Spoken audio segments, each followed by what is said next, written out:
Welcome to the first session. I welcome our chairpersons, Dr. Serin Surya Kuriakos and Dr. Pramendra Prasad. Dr. Serin Kuriakos, AFPI National Treasurer, who is now working as a consultant family physician in Vinay Medicity. Let me call upon Dr. Pramendra Prasad Gupta sir on stage. He is working as additional professor in Department of General Practice and Emergency Medicine at AFPI Kerala Institute, Nepal, and he is currently President-elect for WONCA, South Asia region. Thank you, sir.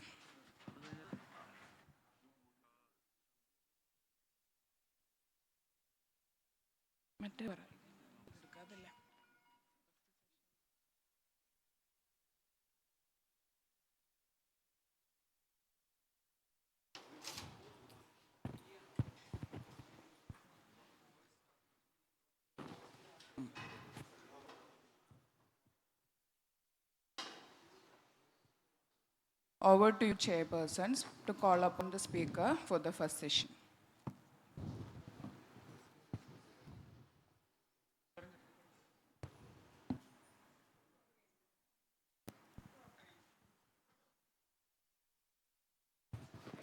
Our first speaker is Dr. Jidin George.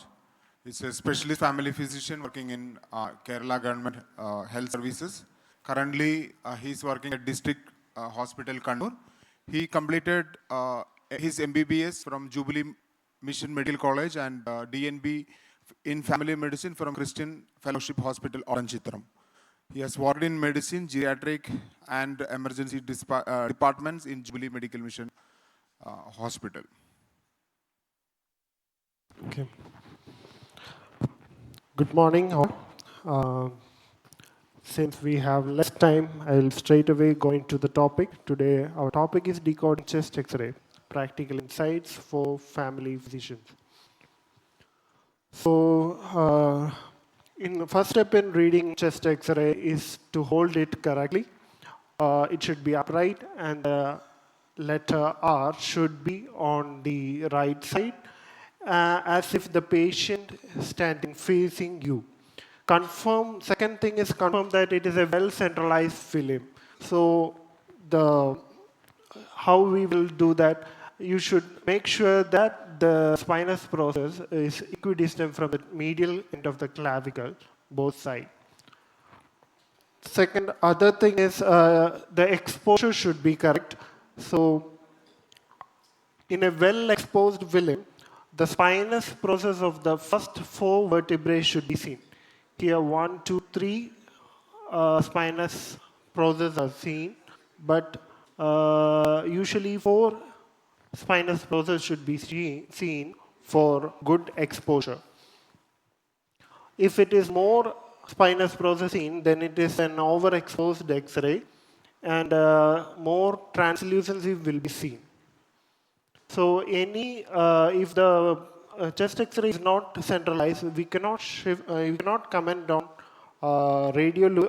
we cannot comment on mediastinal shift, cardiomegaly, or any comparative radiolucency. Second thing we should see is classify it into upper zone, middle zone, and lower zone. Upper zone is the area between the anterior end of the second rib. So this will be the first rib coming like this. Second rib will be like here. This is the posterior rib, okay?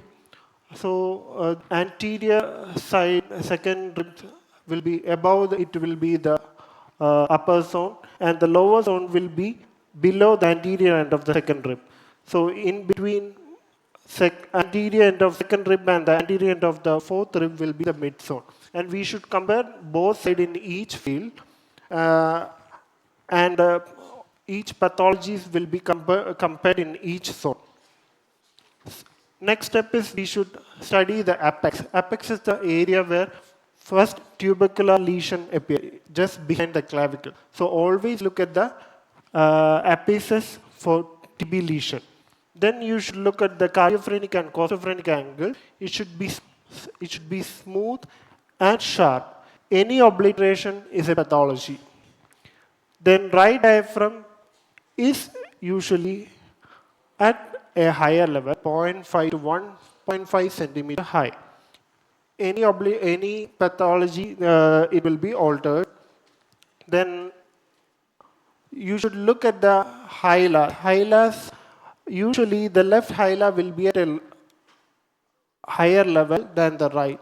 So here is the pulmonary vasculature. Usually any pathology related to pulmonary vasculature, there will be any prominence.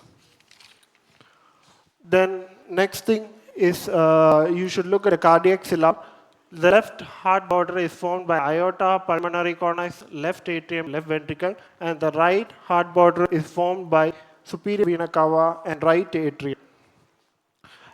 You should measure the cardiothoracic ratio. For this, you should draw a line perpendicular. You should draw a first line you should draw through the center of the spine here. Then you should draw two lines perpendicular from this line, A and B, which the maximum width will show the maximum diameter of the heart. Then A plus B should be less than the maximum transverse diameter, which will be the C, and this C is the transverse line joining the inner side of the ribs at the widest point. So cardiomegaly should be checked with this formula. After this, we should look for bones, any pathology, any crowding, spreading, or bony lesion. And then we should look at the clavicle, scapula, shoulder. Lastly, study the soft tissues, the muscles, the subcutaneous tissue, and in female, the breast shadow. After studying all these minute details, it is very important to stand at a distance and see the X-ray film as a whole.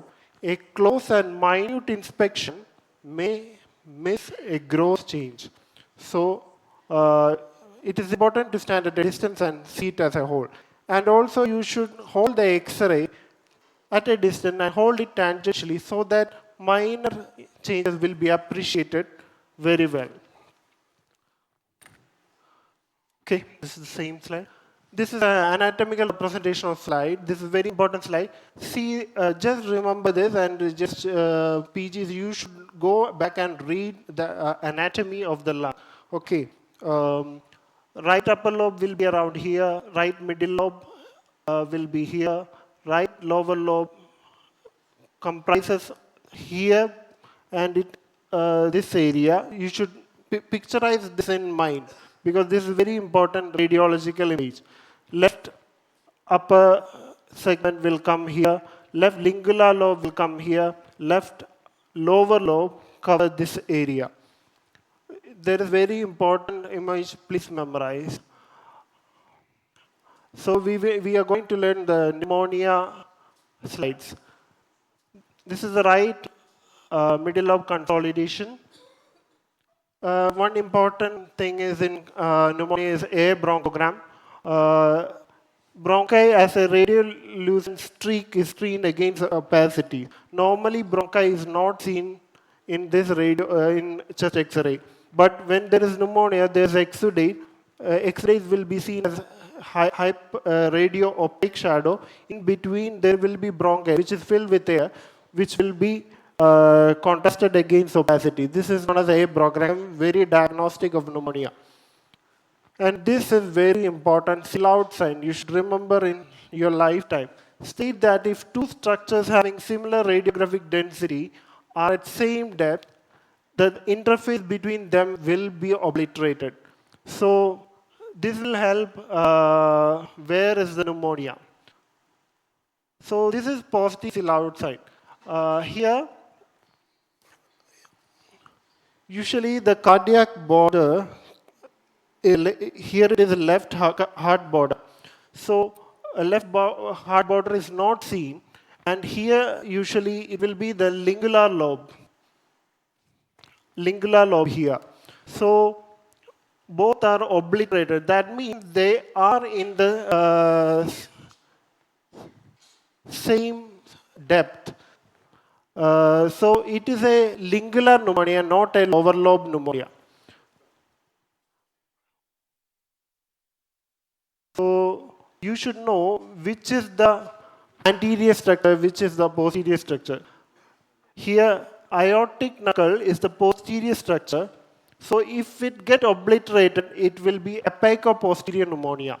Okay, left heart border is an anterior structure. If it is obliterated, the lingula also is anterior structure. So it is an lingular pneumonia. And right heart border is an anterior structure. So if it is obliterated, it will be right middle lobe pneumonia. Domes of the diaphragm are posterior structure. And if it is obliterated, then it will be in the lower lobe, not in the middle lobe or lingular lobe. So I'm going fast. So consolidation features are uniform opacity, affects a lobe segment, a bronchogram, and slough sign. Bronchopneumonia is basically it happens when there is aspiration because there is widespread patchy consolidation is there. It's not confined to any lobes. Then right middle lobe pneumonia, you can see here. This is the middle lobe. Here it is paired. If it is involved here, it will be lower lobe pneumonia. Then after 20 days of treatment, you can see that there is clearing. So you should repeat X-ray after each week. You should repeat, and after 3 weeks, you will get complete resolution. So why we should repeat between every week is there are two important points.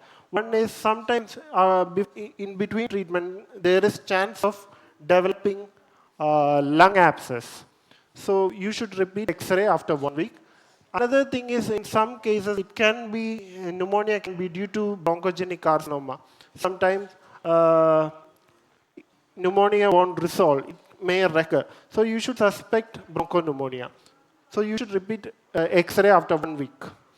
Then X-ray in tuberculosis, we will deal it under 3 headings: parenchymal lesion, pleural lesion, primary complex. So this is a classic finding, infiltration. This is soft, fluffy, patchy lesion seen here.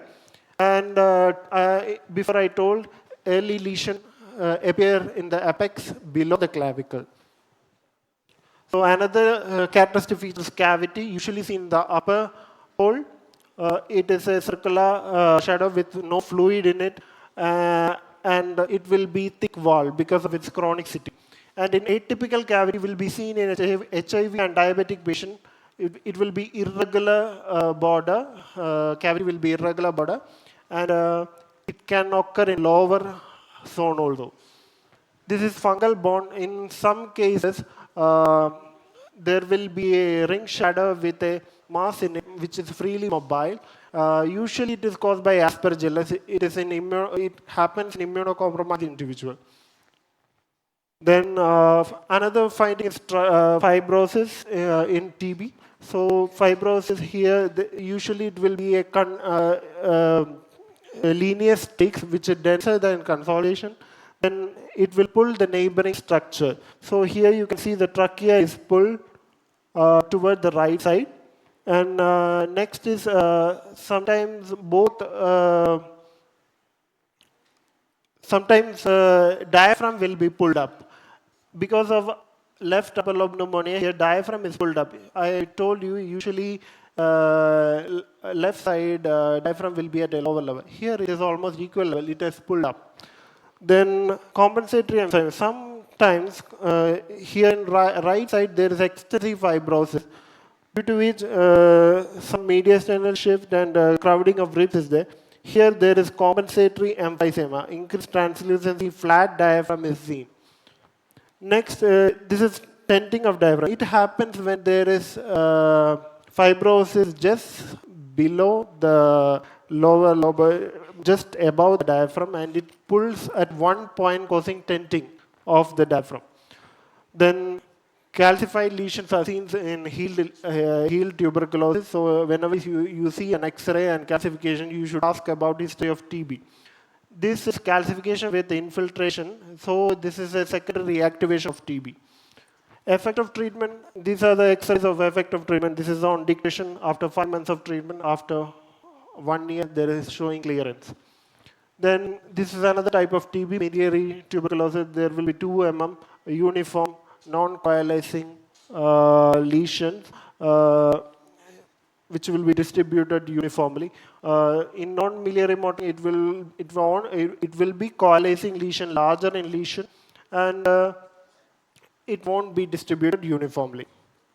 These are the differential diagnosis of miliary model. I will give you the slide, don't worry. I'm going a little fast, otherwise it won't finish. Pleural effusion, there's mild, moderate, and massive pleural effusion. You all know this. I'm skipping the slide.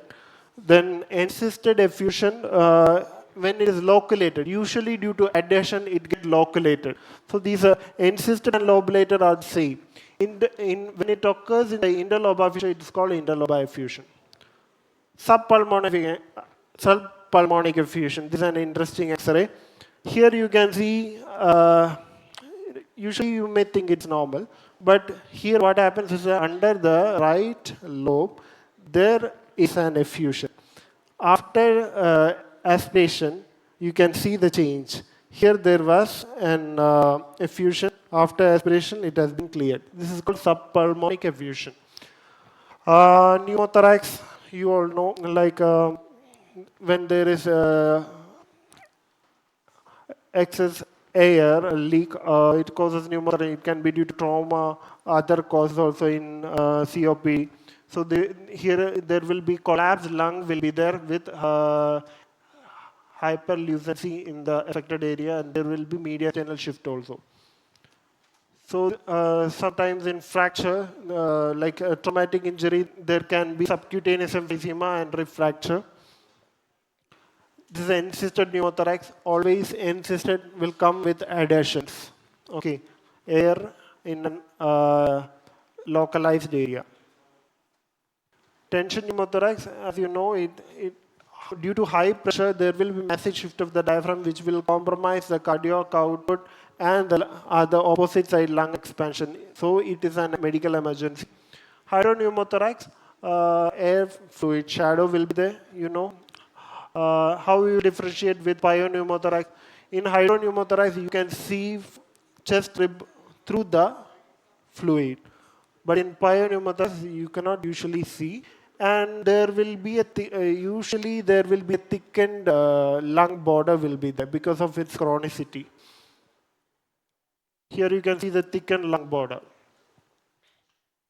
Primary complex usually seen in pediatric TB. It's a complex, by definition, there will be a hilar lymph node and peripheral parenchymal lesion will be there. Okay, primary. Bronchogenic carcinoma, there will be, it will be arising from mediastinum. It will be a spreading lesion, and it will be homogeneous. Okay. So when there is pneumonia not resolving, there will be always a broncho obstruction. So bronchoscopy should be done. Peripheral type of carcinoma, in this there is a spherical lesion which is no contact with mediastinum. So this is a bronchogenic carcinoma. Pancreas tumor, you know, when it occurs in the upper side of the rib and it causing destruction of the rib and other neighboring structure, and brachial plexus injury, you should suspect pancreas tumor. So it will look like this. Then malignant effusion, how we can, when you should suspect is a massive effusion with no mediastinal shift, you should suspect malignancy. Otherwise, if there is mediastinal shift, it will be other cause. Cannonball secondary, it is due to the deposit of the tumor emboli in the pulmonary capillaries. So if there is any tumor outside, some emboli will come and log in the pulmonary arteries, then it goes point shadows. So these are the cannonball secondary, you can see here. Yep. Differential diagnosis, you can learn. Single coin shadow, these are the differential diagnosis you can learn. Lung abscess, you can see it will be a thick ring shadow with a fluid level will be there. In early lung abscess, it will be like this. Differentials you can learn. Staphylococcus abscess, it will be a very thin circular shadow, will be multiple in number, 1 to 3 mm size. Emphysema, I think you all know, just learn it, I'm skipping. Bronchiectasis, there is a tubular, cystic, and saccular varicose. So these are the type. This usually we've seen clinics.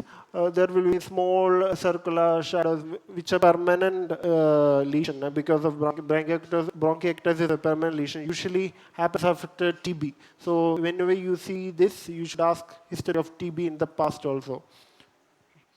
Pulmonary edema. These are the changes you should remember. I will give you the slides. I will show you the X-ray. This is the antler sign. It is a pulmonary prominence will be there. This is the bad wing sign. There will be alveolar edema and exudate. These are the Kelly A, B, C lines. Basically Kelly lines are lymphatic lines. A is apex. A is in the apex. C is in the center, and B is in the base. This is pulmonary edema. Pulmonary embolism. Okay.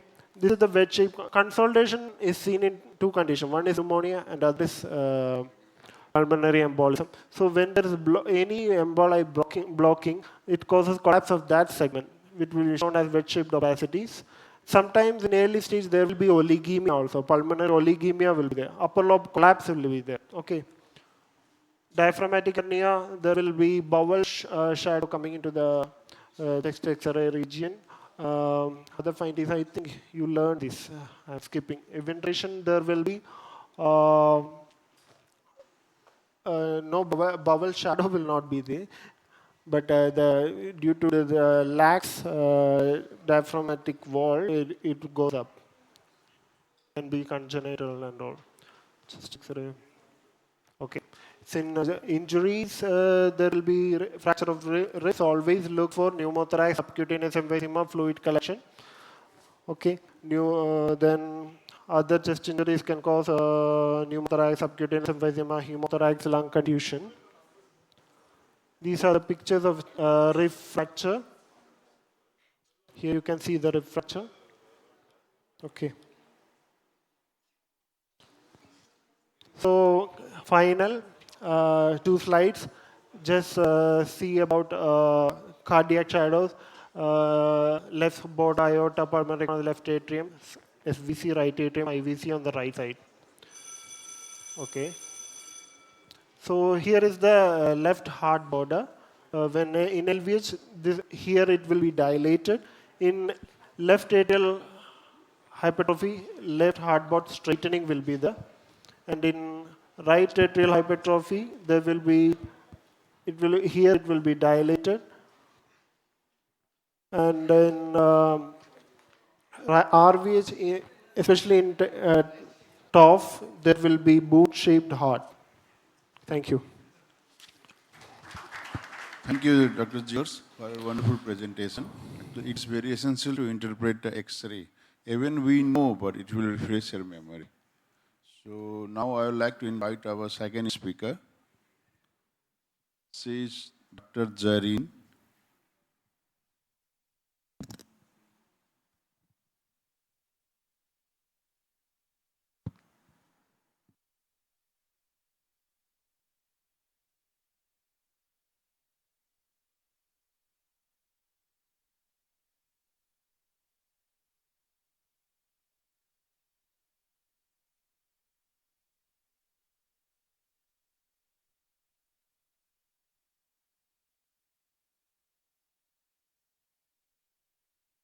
Dr. Zareen, she is a dedicated family medicine specialist with a wealth of experience spanning multiple countries. She completed her MBBS from Trivandrum Medical College and earned her DNB in family medicine in 2014.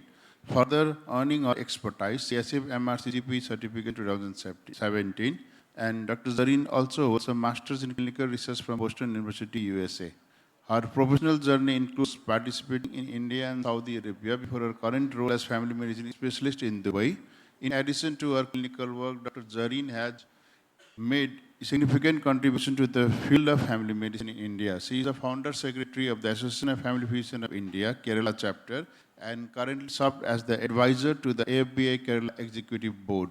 Known for her patient-centric approach and leadership, Dr. Zareen brings a global perspective and deep commitment to advancing family medicine and delivering quality health care. So, Dr. Zareen, thank you. The floor is yours. Thank you, sir. So good morning, everyone. So my topic for today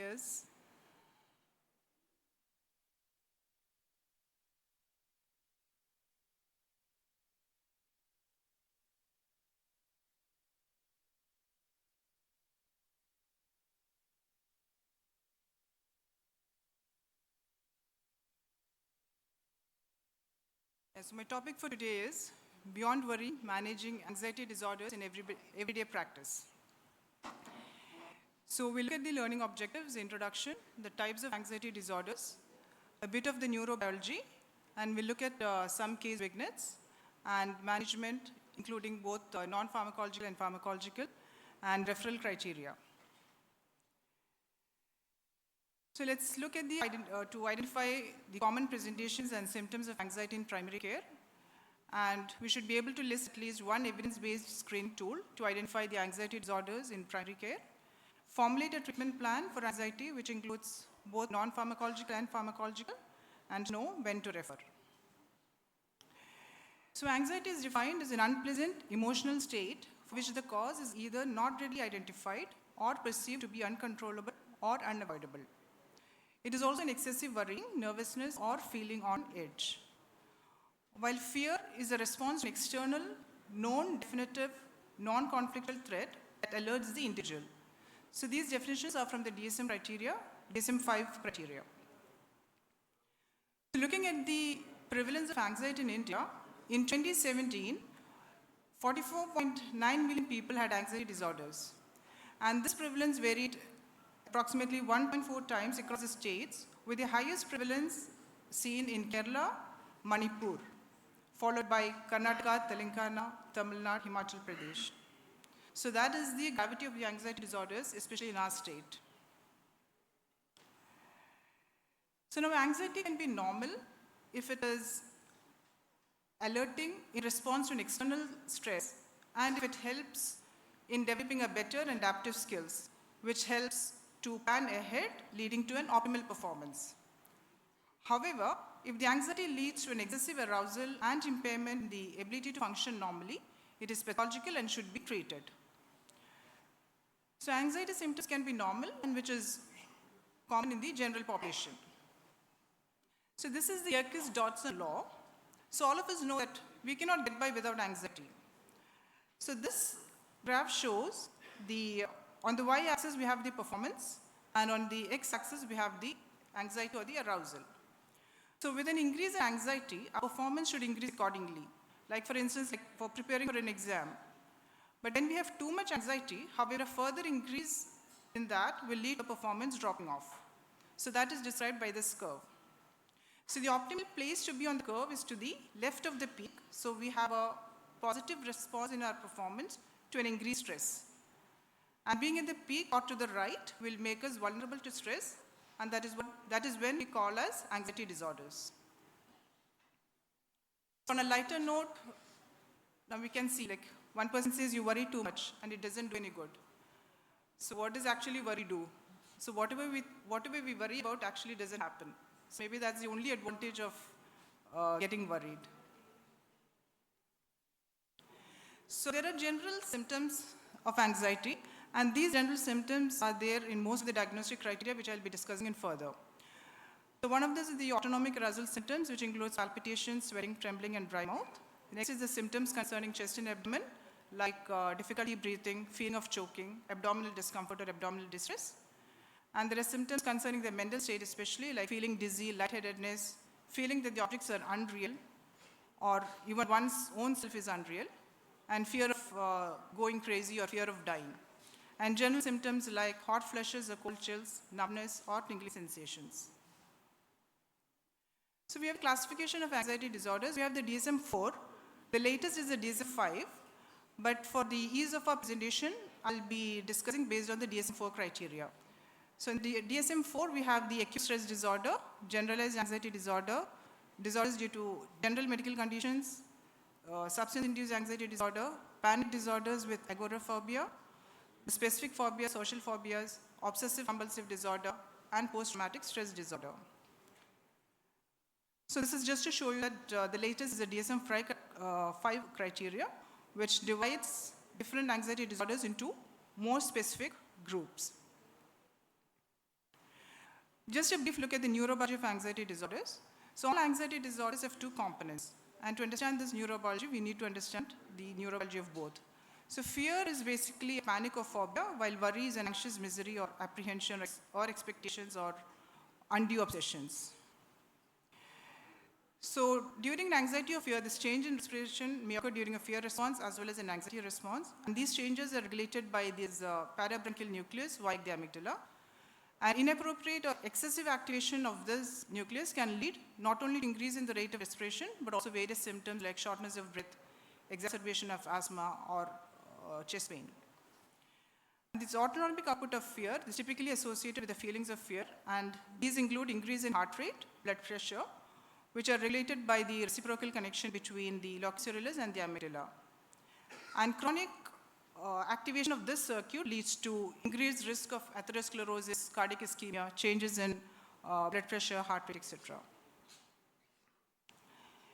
So this is the stress in the hypothalamo-pituitary axis. So in the normal situation, when there is a stress, there is the corticotrophin release hormone, which releases the ACTH release, which in turn leads to the glucocorticoid release. And these glucocorticoids will inhibit the further CRF release. So this is what happens in a normal stress response. But in case of anxiety disorders, after the CRF release and this ACTH release, the glucocorticoid release, because of the hippocampal atrophy, will not be able to regulate the further CRF relief, and that's what leads to the abnormal stress response and the anxiety symptoms.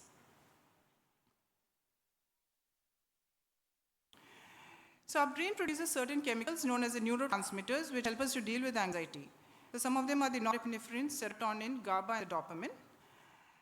Any imbalance of these neurotransmitters can lead to symptoms of anxiety and other anxiety-related disorders. And some people experience severe anxiety in certain situations, while others take those similar situations with complete ease. So it's basically an imbalance between these neurotransmitters that leads to the anxiety disorders. So now we'll look at some of these cases based on these: generalized anxiety disorder, the panic disorder, phobic anxiety, obsessive compulsive, acute stress disorder, and post-traumatic stress disorder. So this case is a young teenage girl who complains that her mind is always on the go since 1 year. She worries about everything, as minute as doing her homework, and she's always anticipating things and worrying about them all day that waste her time, but she could not ease off. And due to this, she was having trouble sleeping off. She gets palpitations, tightness in chest, and feels that her body is always tense and her mind is heavy with worries. She finds it difficult to relax, due to which she has frequent irritability over family members, and her grades were suffering as she could hardly concentrate on her studies. So this is a clear case of generalized anxiety disorder, and this is the criteria for that. So these 4 symptoms are the common symptoms for the anxiety, which I already mentioned in the beginning.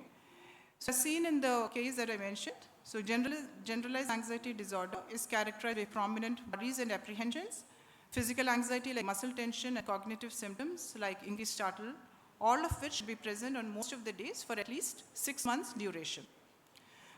So in this case, we should also explore for any depressive symptoms. And this is another case. It's a 30-year-old male patient who was brought to the emergency with complaints of chest pain, palpitations, dizziness, tingling and numbness in limbs, and a fear that he's going to die. Initial examination and test, everything was normal. His brother says that he gets similar symptoms on several occasions, but whenever he is rushed to the emergency, all his lab reports were normal. And these episodes began suddenly with no prior warning, and within few minutes, he would be incapacitated and had to be rushed to the hospital. And all the symptoms would subside even just within an hour. And when normal, this patient used to have a fear of having it again, and sometimes he takes alcohol to relieve this fear. So this is a case of a panic disorder. The panic disorder is characterized by all of the following. It's a discrete episode of intense fear or discomfort, which starts abruptly, It reaches a crescendo within a few minutes and lasts at least some minutes, as we saw in the case, and the 4 symptoms of anxiety, which we already mentioned in the beginning. Let's look at another case. It's a 25-year-old male patient who is brought to the GP as he refuses to go out of his house alone. And on being inquired, the patient reports feeling excessively apprehensive in going out alone, especially in crowded place. Patient reports feeling chest discomfort, breathlessness, palpitations, tremulousness, and a feeling that he'll faint in such situations. That is, he has all the symptoms of the anxiety too. And due to this, he avoids going to his workplace, traveling in bus, or going to marketplace alone. And since last 6 months, he is completely homebound. And patient feels extremely distressed with this, but he cannot get over it. He also reports sadness, hopelessness, worthlessness due to all these symptoms. So this is a case of agoraphobia. So in phobic anxiety disorder, we have 3 classes, that is agoraphobia, social phobia, and specific phobia. So the case in agoraphobia, there's a marked and consistent fear or avoidance of at least 2 of the following. So as seen in the case, the patient was avoiding crowds, public places, traveling alone, and with at least 2 symptoms of anxiety. There's also significant emotional distress due to the avoidance of the anxiety symptoms and a recognition that these are excessive or unreasonable. And symptoms predominate in the feared situations or when the patient is thinking about them. So this is another case, 20-year-old female who comes to OP with a complaint from school that she does not participate in any group activities. And on further history, she reports that she felt extremely nervous when she is expected to perform something. She feels embarrassed herself and people will mock at her. So she avoids any school group activities to avoid this embarrassment. She also feels pensive as she felt she's missing out on a lot of stuff, but she cannot do it because she has all the symptoms of anxiety like apprehension, trembling, palpitation, dizziness. And even thinking about it gives her butterflies in the stomach and she felt like going to the bathroom. So this is a case of the social phobia. So in social phobia, we have either 1 or 2 of the following. There is a marked fear of being the focus of attention or a fear of behaving in a way that will be embarrassing or humiliating, and marked avoidance of being the focus of attention. And these fears are manifested in social situations like eating or speaking in public or encountering people in public or entering or enduring small group situations like parties, meetings, and classrooms. And at least 2 symptoms of anxiety at the time of the feared situation, in addition to 1 of the following symptoms of the anxiety. This is another case. It's a 30-year-old male patient comes to the OPD. He completely appears unkempt, and relatives report that since the last 10 years, he's preoccupied with cleanliness, and initially he used to feel he was dirty, and so was everything around him. He washes his hands multiple times after touching. Bathing takes almost an hour for him, and he's told that he knew his doubt was unreasonable and excessive. Though he tried not to act, but doing this would make him extremely uncomfortable, and he was driven to be clean. And this wasted his time, and his skin was all dry and shriveled, but he could not stop all these activities. And this caused him marked distress, and he used to cry a lot. And since last few months, to resist all this, he even stopped going out and used to go for bathing and defecation only once in 4 days, so that he doesn't have to waste his time on that. And patient appeared sad and dejected and reported contemplating suicide to end his present state of affairs. So this is a clear case of obsessive compulsive disorder. Patients with OCD experience significant impairment in their quality of life with reductions in social, family, and occupational functioning. So the obsessions or compulsions cause distress and interfere with the subject's social functioning, usually by wasting time. So as seen in that case, the patient even avoids taking bath because he does not want to waste his time. Another case, it's a young male patient comes to the OPD as he's very agitated after hearing the news of death of his wife in an accident few minutes back. Relatives reported that on hearing the news, he did not respond, and after a while started saying irrelevant things and occasionally misnamed relatives. When he was asked, he even abused and became violent with his brother. Patient appears confused, disoriented, dizzy, and restless, and every now and then, he used to pace around in the room. He had tachycardia, flushing and sweating, and shortness of breath, and his past history was nil. So this is a case of an acute stress disorder.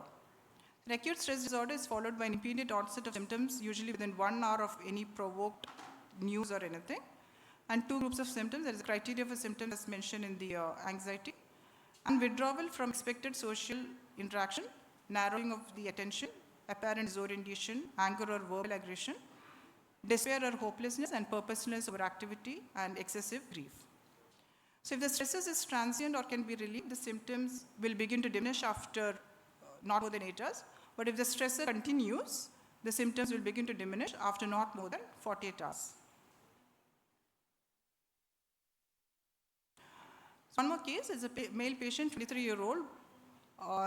He comes to the OP with his family members with symptoms of increased irritability and avoiding driving after he survived a fatal car accident which killed two of his friends. Parents reported that patient hardly remembered the details of accident. He has flashbacks of the accident that started after 2 months of the accident, during which he was recuperating from physical injuries. He reported many episodes of patient shouting at night and getting up due to dreams of the accident. He also appears very vigilant, and any loud noise startled him easily. He had difficulty in having sleep, and even after recovery, he avoids driving car, going on road. As he said, it reminded him of the accident and flashbacks increased, which he could not endure. And all these were causing a lot of distress to the patient, and he appeared irritable most of the time in the last 4 months. This is a case of a post-traumatic stress disorder. So there is an exposure to a stressful event or situation of exceptionally threatening or catastrophic nature, which is likely to cause pervasive distress in almost anyone. And the patient remembers or relieves the stress by intrusive flashbacks. And he tries to avoid the circumstances that resembles the incident or associated with the stressors. And either one or two of the symptoms will be there. There is the inability to recall, either partially or completely, some important aspects of the period of exposure to the stressor, and persistent symptoms of increased psychological sensitivity shown by any two of the following, like difficulty in falling asleep, irritability, difficulty in concentrating, etc. And the symptoms occur within 6 months of the stressful event or at the end of a stressful period. So after taking the history, we also should rule out any risk factors of the patient, like family history of anxiety disorder, or a chronic disease, or if the patient was abused as a child, or was there any unexpected trauma, like the untimely death of a loved one, any alcohol and drug abuse, or history of mental health conditions like depression, bipolar disorder, schizophrenia, etc.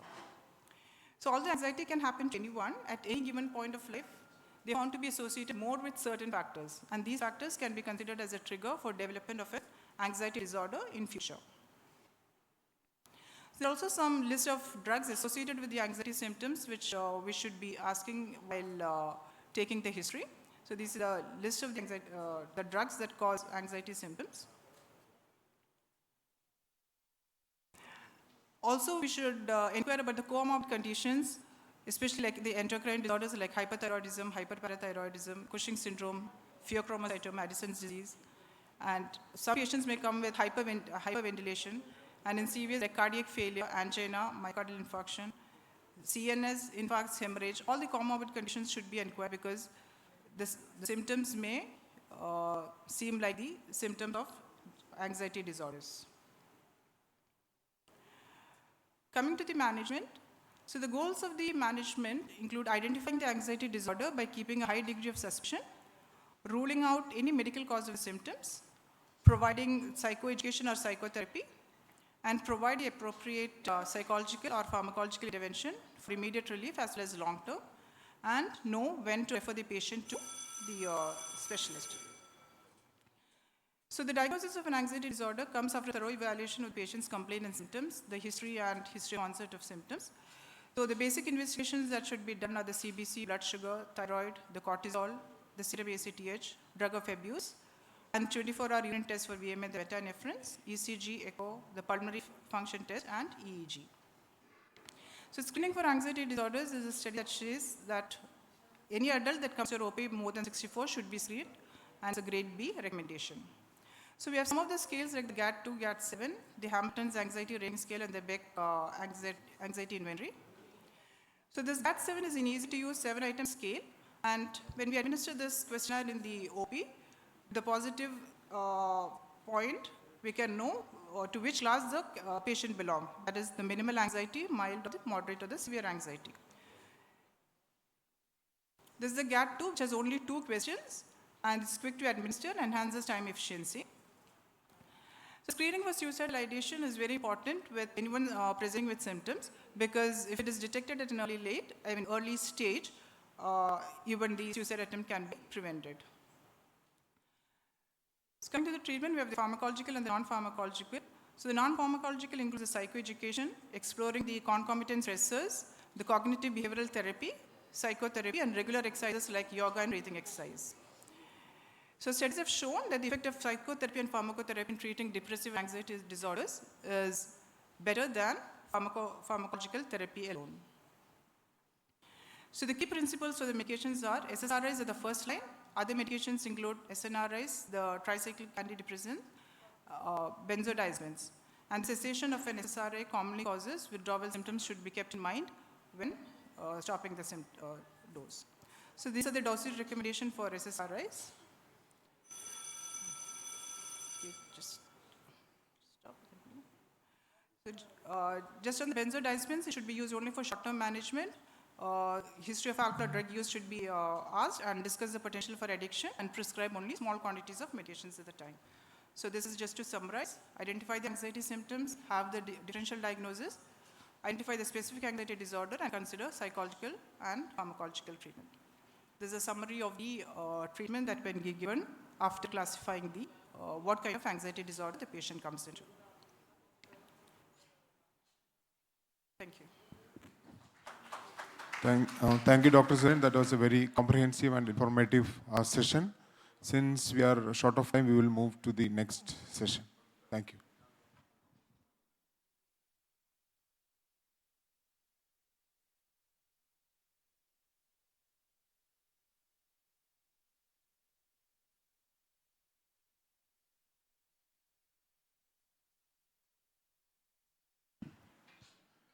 Our next speaker is Dr. Namida Unnikrishnan. She has completed MBBS and DNB in family medicine.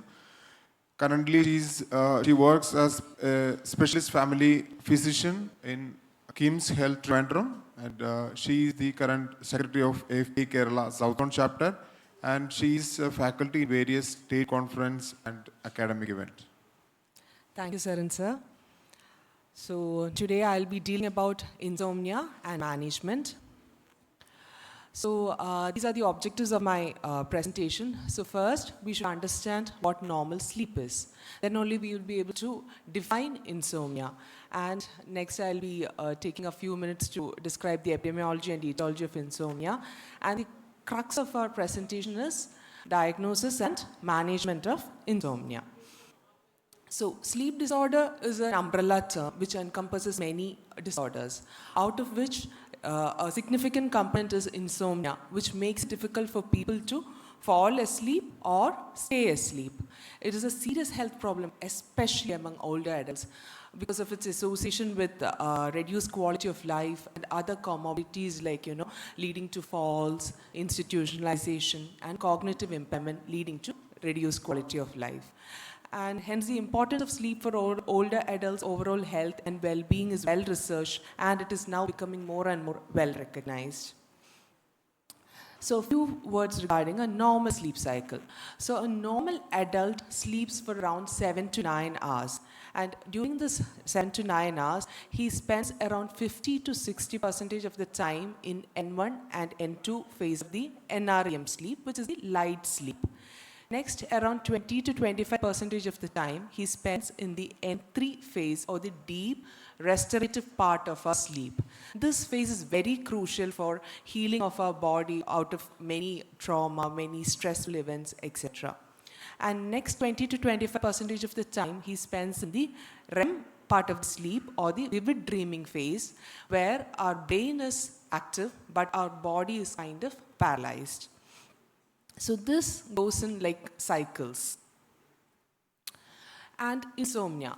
So it is defined as a subjective perception of difficulty with sleep initiation, duration, consolation or quality, which occurs despite adequate opportunity for sleep and results in some form of daytime impairment. So all these points are important.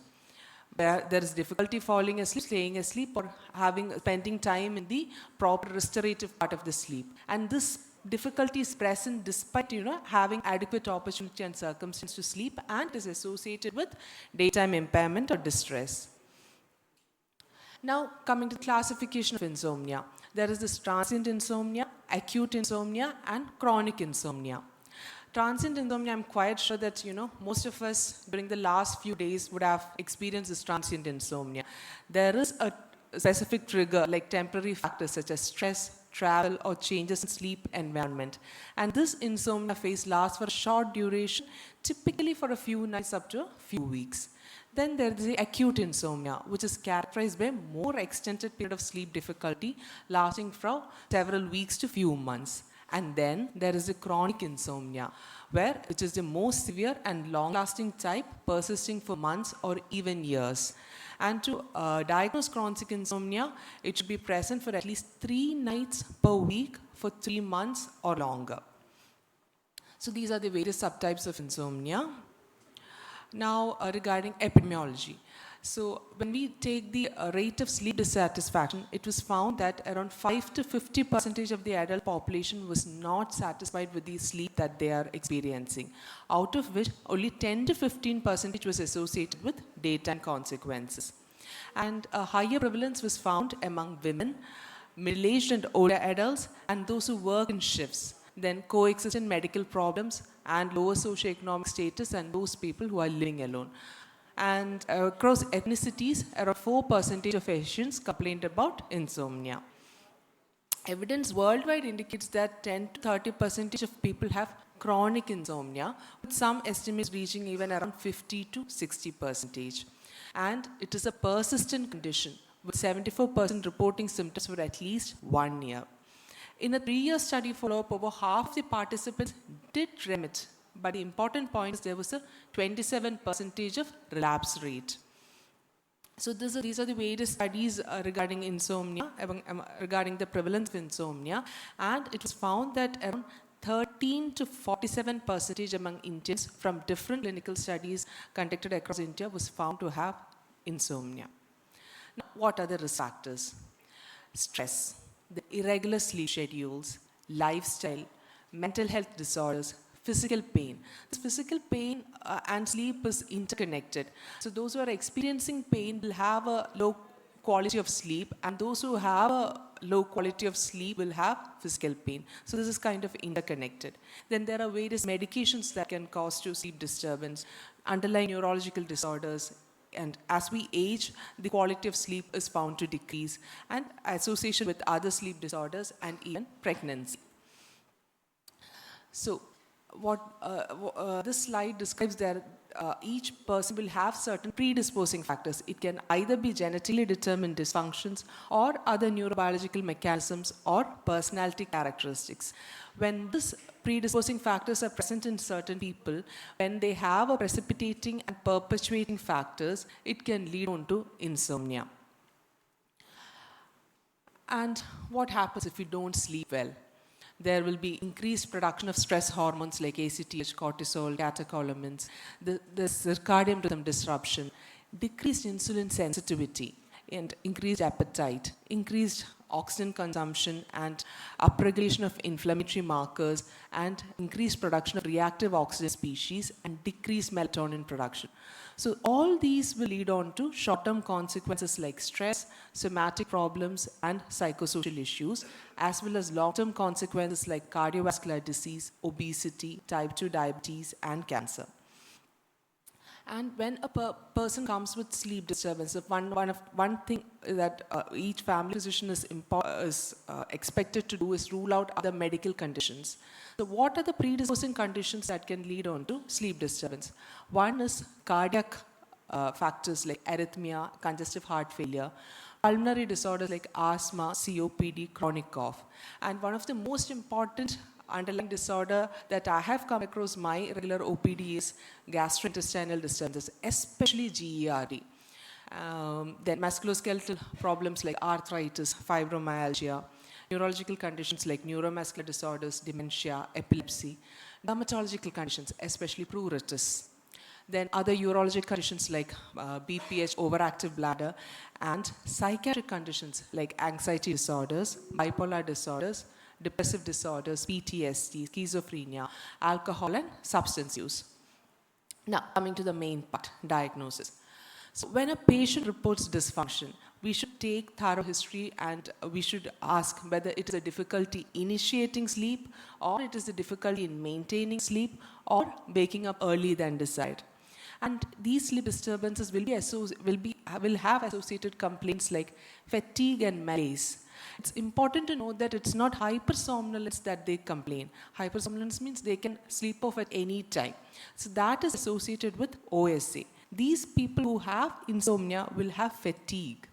Then other attention, concentration or memory impairment, mood disturbances, reduced motivation, energy, poor work performances, and dissatisfaction with sleep.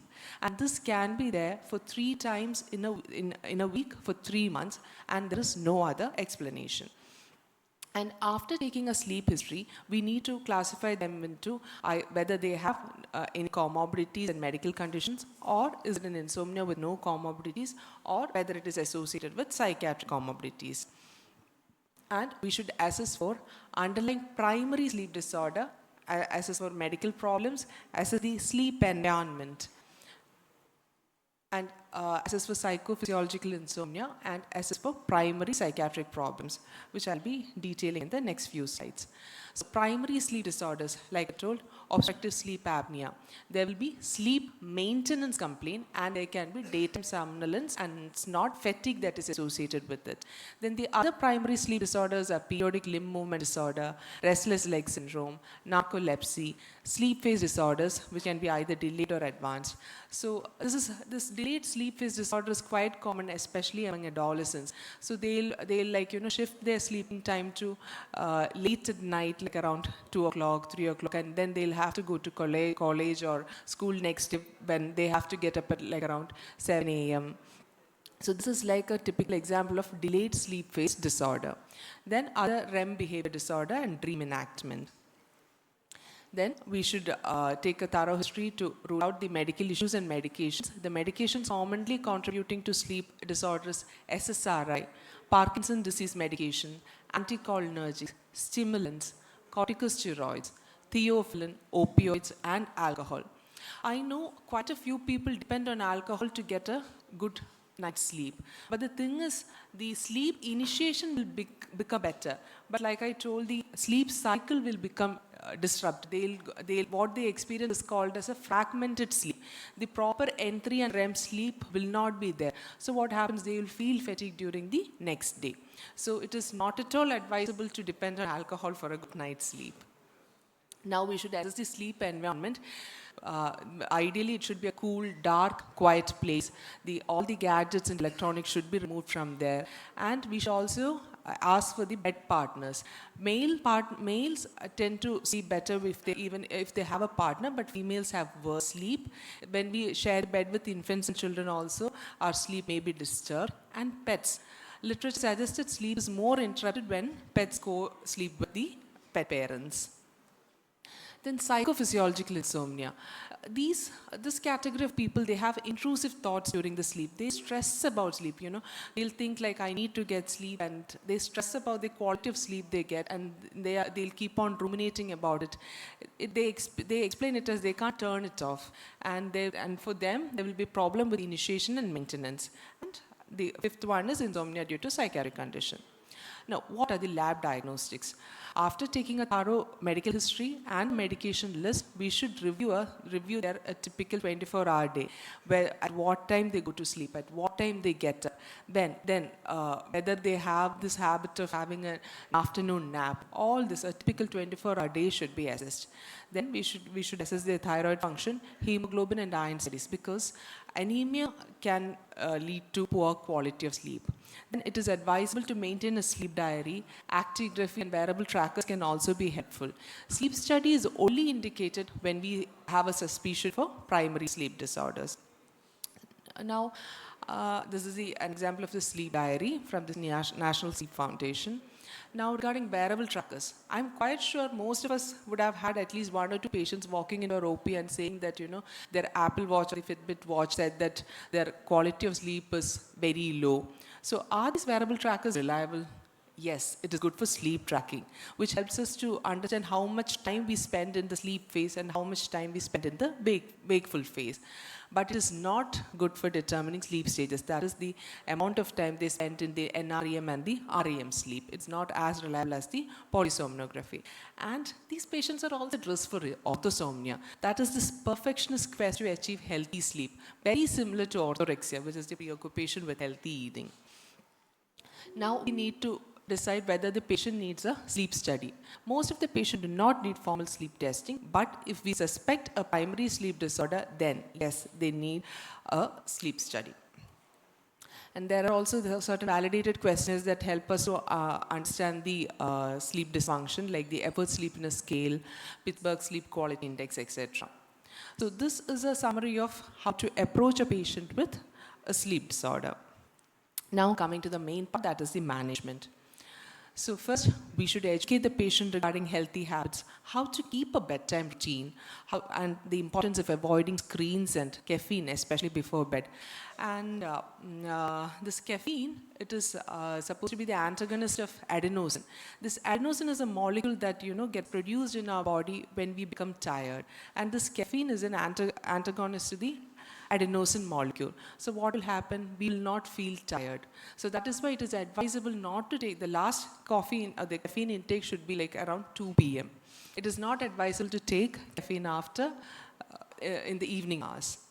Next important thing is the cognitive behavior therapy for insomnia, which is very important. It is the only method that is strong recommendation for use in the management of insomnia. Then other medications like the drugs like zolpidem, then melatonin agonists can also aid sleep. And natural aids like magnesium. There is no literature supporting the use of magnesium in a sleep disorder, but it is found that supplementing magnesium can help with the quality of sleep. Then alternative therapies like acupuncture, yoga, and meditation also improve the quality and quantity of sleep. The pharmacological options are benzodiazepines and benzodiazepine receptor agonists, then low-dose antihistamines like cilinoxipin, then melatonin, and the latest one is the orexin antagonist like suvorexan. This is a comparison between the benzodiazepines and the non-benzodiazepine. This Z group drug binds to the alpha-1 GABA A receptor. It is a selective binding. But benzodiazepine, it binds to the alpha-1, alpha-2 and the alpha-3 GABA A receptors. And these non-benzodiazepine drugs increase the slow wave sleep when the stage 3 and 4 is decreased. And benzodiazepine reduce the slow wave sleep, that is the N3 and the REM sleep. But to be honest, none of the pharmacological methods is best. Regarding the cognitive behavior therapy for insomnia, the first step is advising or educating the patient regarding the universal sleep hygiene. We should ensure that they understand the importance of going to bed at the correct time and getting up at the same time. Then how evening walks would help in getting a good quality sleep, and how important it is to start a bedtime routine so that our brain gets accustomed to the fact that, okay, it is time for us to go to sleep. Then the importance of comfortable bed and spending time in a cool and dark room and even relaxing bar can help.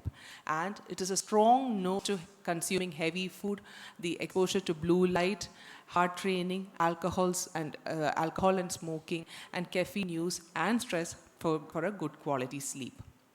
Now, stimulus control therapy. This is the most difficult part of management, like in educating the patient, because we should make them understand that our bedroom is only for sleep and for intimacy. Then we should wake up and get out of bed at the same time each morning, even on weekends or when we stay up later than usual. And we should go to bed only when we feel sleepy.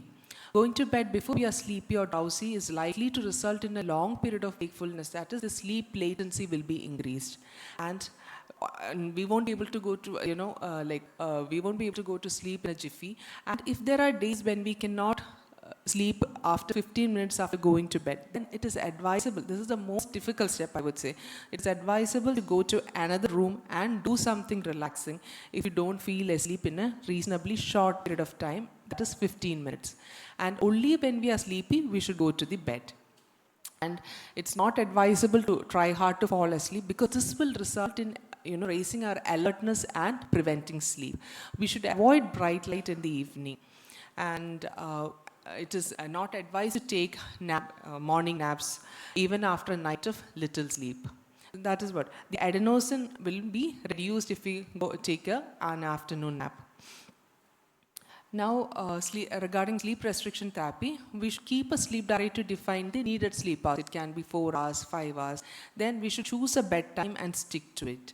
And then choose the wake up time and get up without any delay. And after 2 weeks, after this amount of sleep restriction, we can gradually increase the sleep time. Relaxation therapy and biofeedback.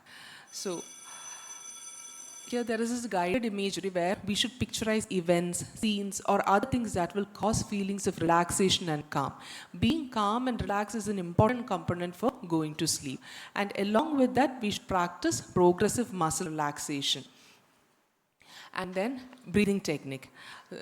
We should explain the importance of abdominal breathing. Like when the patient goes to bed in the supine position, breathe normally through our mouth and nose.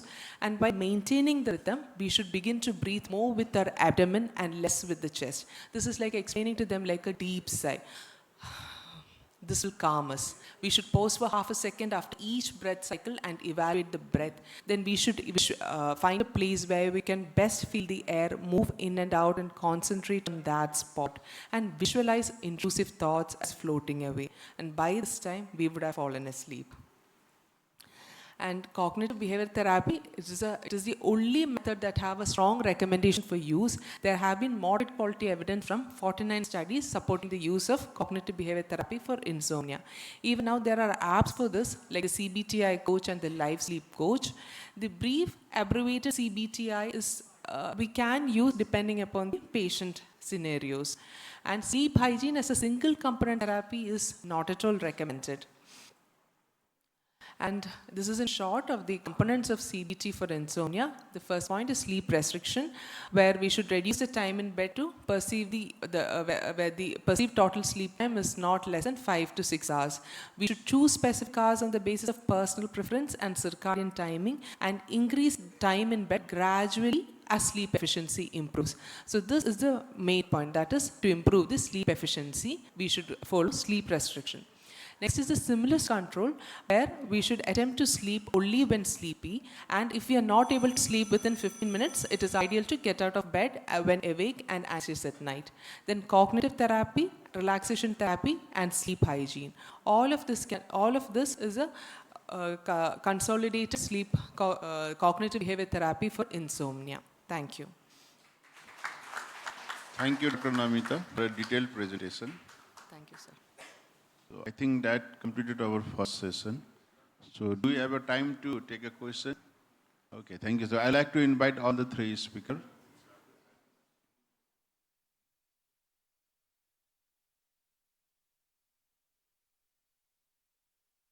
So we will take a single question for each speaker, if you have any. So do you have any questions for the speakers? Yeah.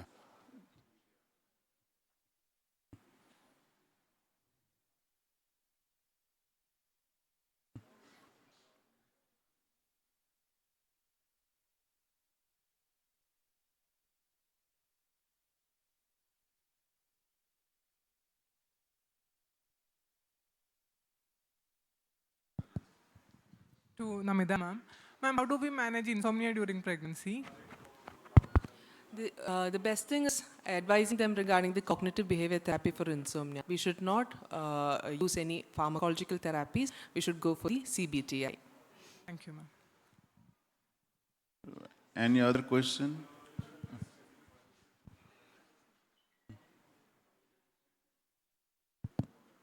Regarding the dosing of magnesium in the treatment of insomnia. Question to Namita. Yes. Dosing of magnesium in the treatment of insomnia. Magnesium, it can be given as 300 to 400 milligram doses. A single dose is sufficient. It can range up to twice daily. Thank you, ma'am. Namita madam, how is adenos related to sleep? When we become tired, this adenosine builds up in our body. That will cause us to, feel tired and go to sleep early. So thank you. Thank you very much, all the speakers. Caffeine is adenosine? Caffeine. Caffeine is an antagonist to adenosine. So thank you all the speakers. To have a better sleep, we need mindfulness, not mindfulness. Thank you. Thank you, audience, for your questions, and thank you, speakers.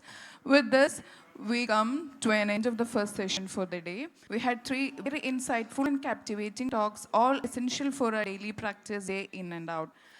I thank all the three speakers and the chairpersons for their valuable time and effort. Thank you for sharing your expertise with us. Now, I kindly request the chairpersons to present a memento to the speakers. Dr. Jitin George,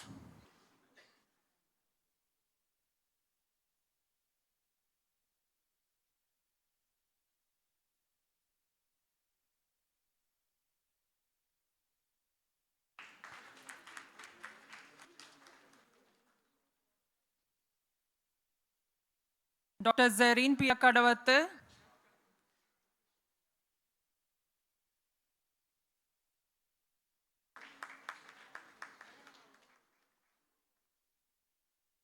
Dr. Namita Unnikrishnan.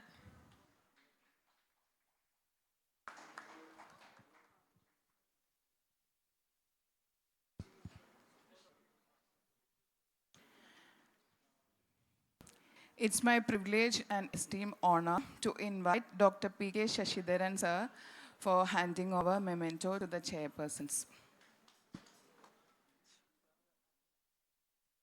Sir, please.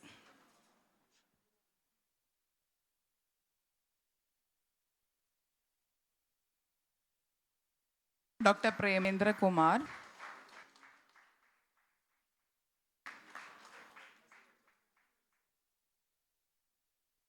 Dr. Serin Kuriakos.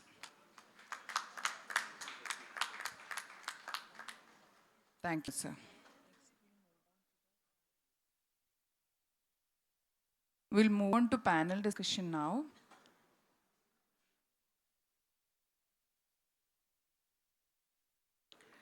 Topic for the day is From Legislation to Practice, How Policies Affect Family Medicine. By Dr. B.J. Raj.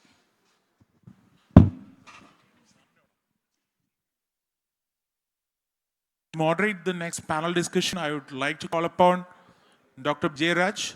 He is the founder president of AFPI Kerala Chapter and currently the senior consultant at Staff Care Hospital, Calicut. He is also the advisor for State Executive Committee of AFPI Kerala.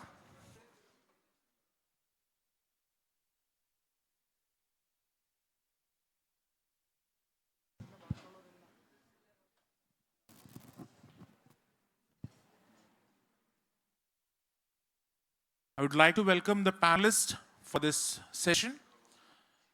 Dr. Vandana Bhagna ma'am. She is the National Vice President. Kindly welcoming you ma'am to the dais. Dr. Reshmi S. Kaimal. She is the National Secretary of AFPI. Dr. Raman Kumar sir, Chairman Emeritus AFPI. Dr. R. Ramesh, he is a National Vice President-elect of IMA and former Director of Health Service Kerala. And Dr. Abdul Rasik T, Family Medicine Specialist, Kerala Government Health Services, and Advisor, AFPI Kerala Chapter. Over to the moderator, Dr. Jairaj sir.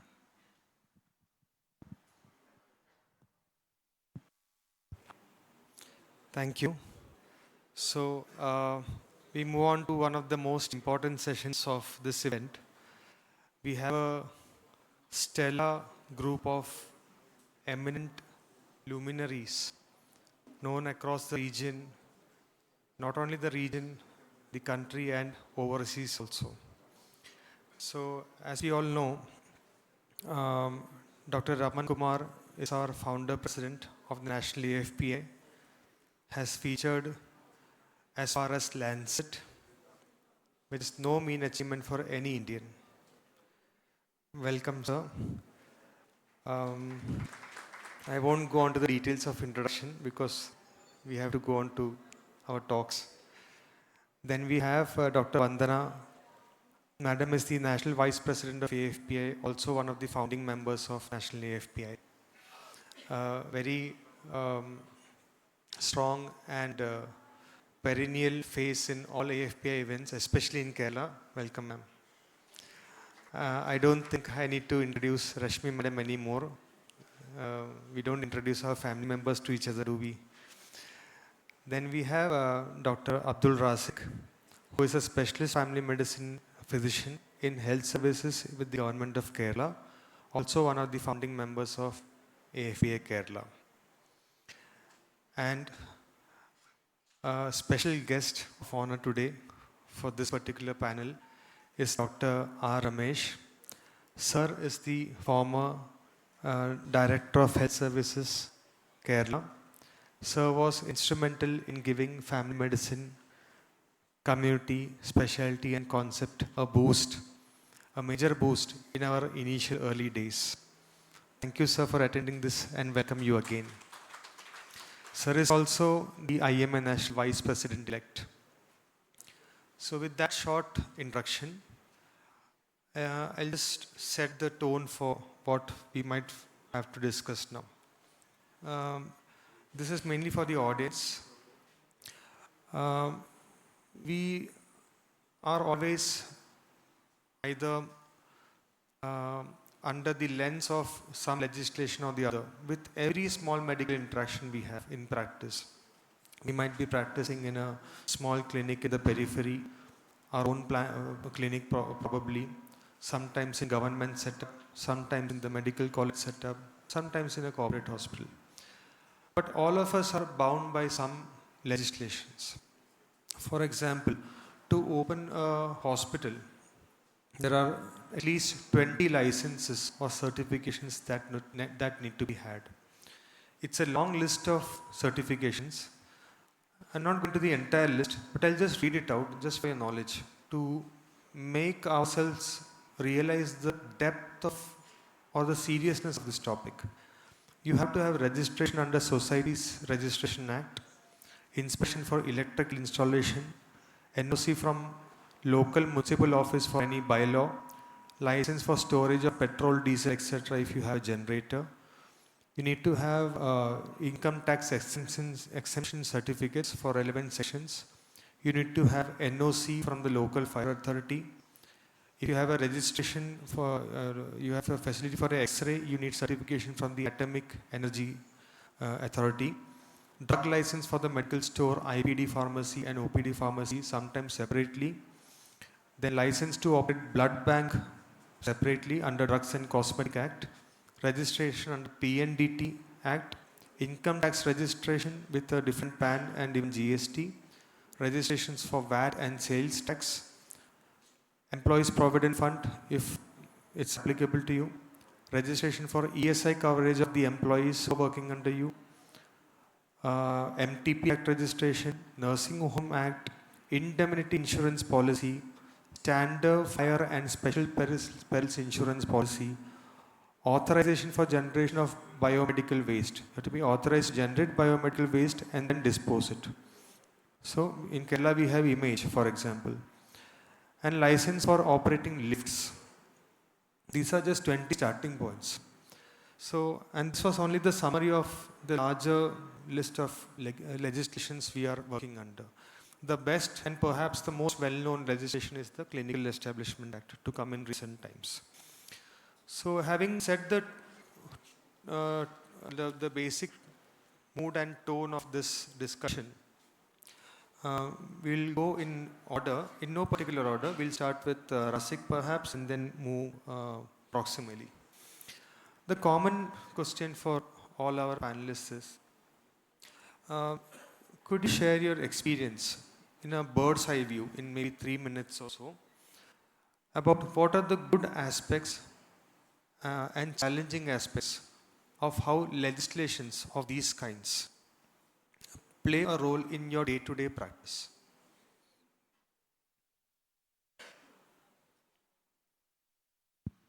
Thank you, Vijay. First of all, I thank the organizing committee to having me here with the national best panelists. To say any legislations, any law in our country, it's come from two ways. One from top to down and other from down to top. And I am not mentioning the topics, what to say, some policies made for favoring some bureaucrats or some individuals, etc. From top to down means the legislation body, even Lok Sabha or any body, they are making some bills or amendments and implementing down. In such cases, usually, they will constitute a committee or commission. They will have some sittings and they will get some opinions from experts like organizations, individuals, and public. But I don't know how the reports comes. Anyway, such sittings will be there.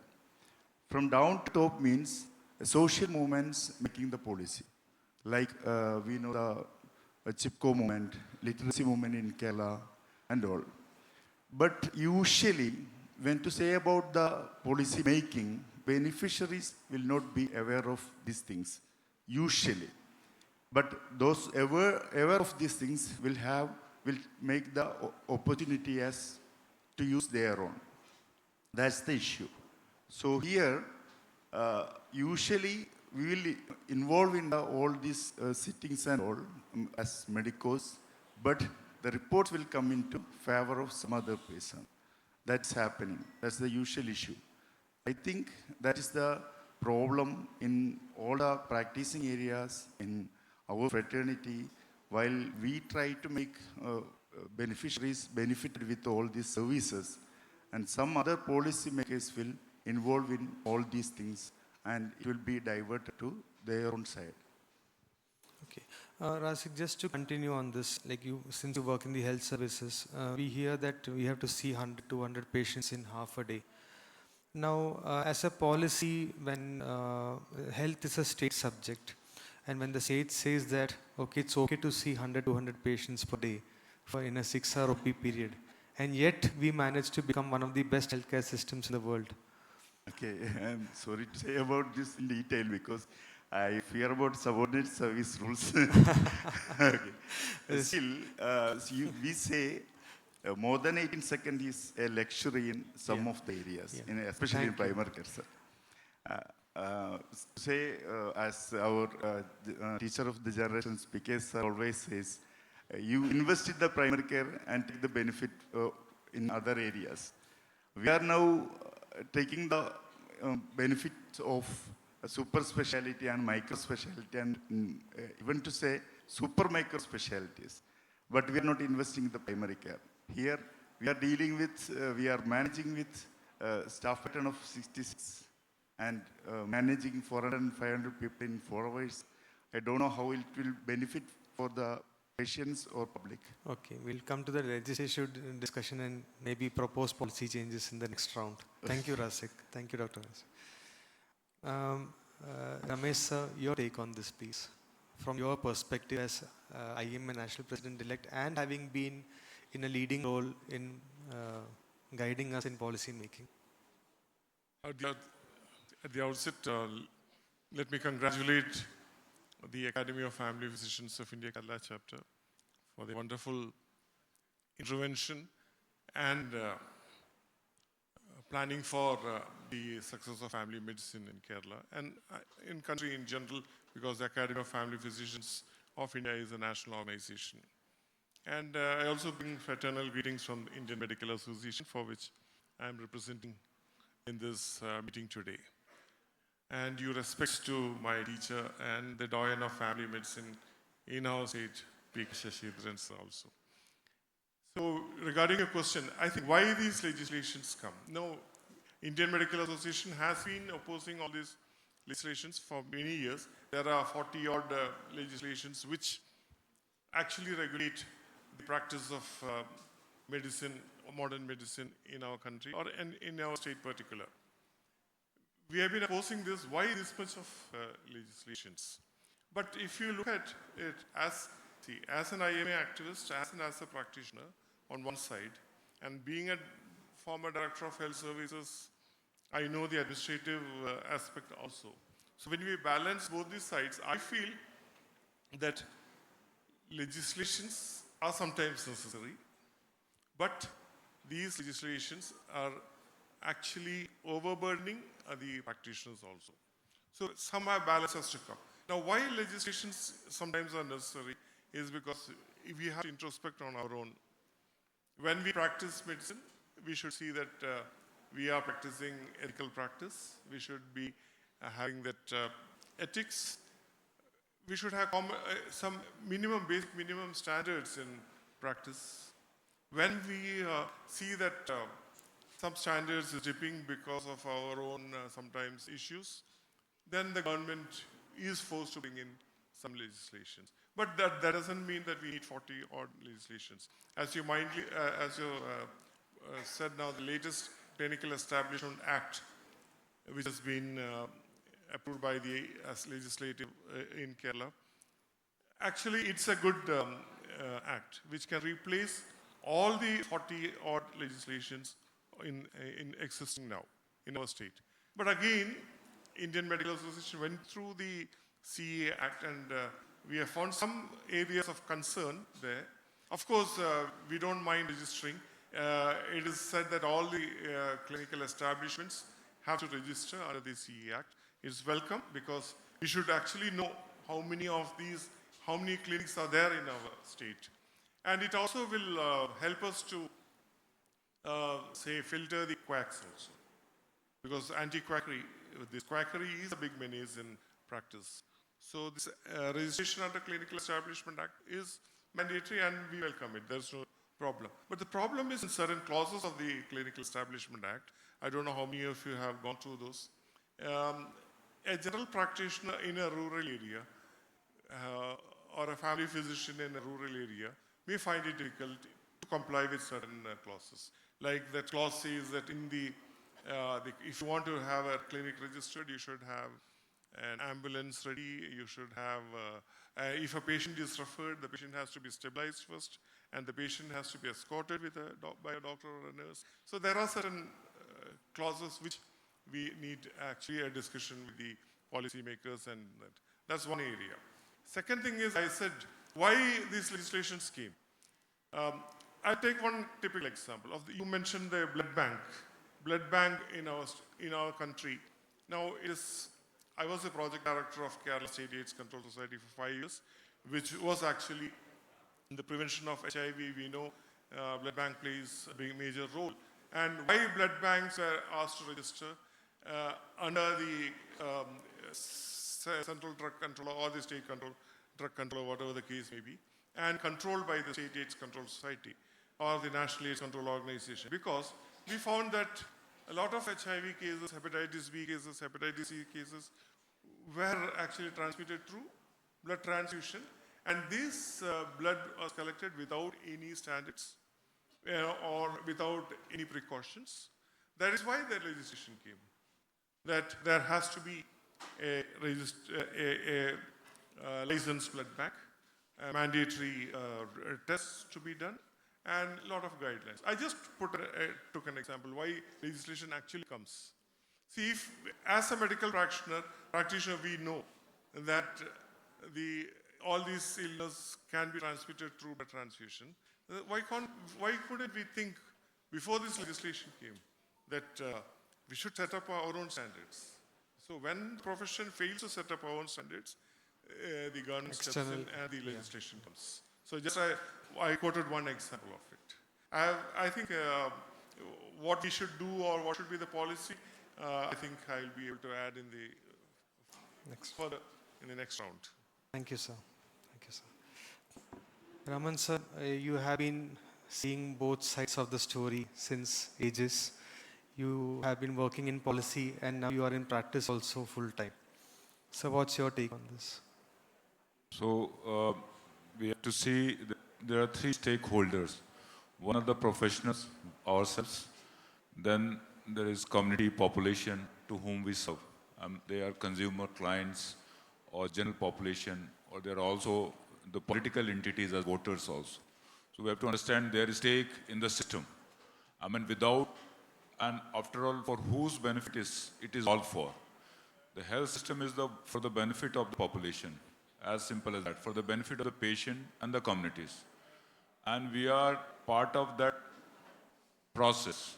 I mean, we are tool of that. It is not for benefit of ours. We have to understand. And the medical professional, hospitals, clinics are all to serve one purpose: patients, population, and community. And this is how the political system understands it. So politicians will understand whether this system or group of professionals are able to service the population need or not. And in the larger political context and policy making, this process is well understood by politicians, bureaucrats, less understood by the medical professionals, as we are not trained to think like that. We are technical people. So we need to understand that how the politics of healthcare, because voter or the community is the primary stakeholder in this thing. So this is foremost important. Now, why we are worried about legislations and why it is a pain point or sore point?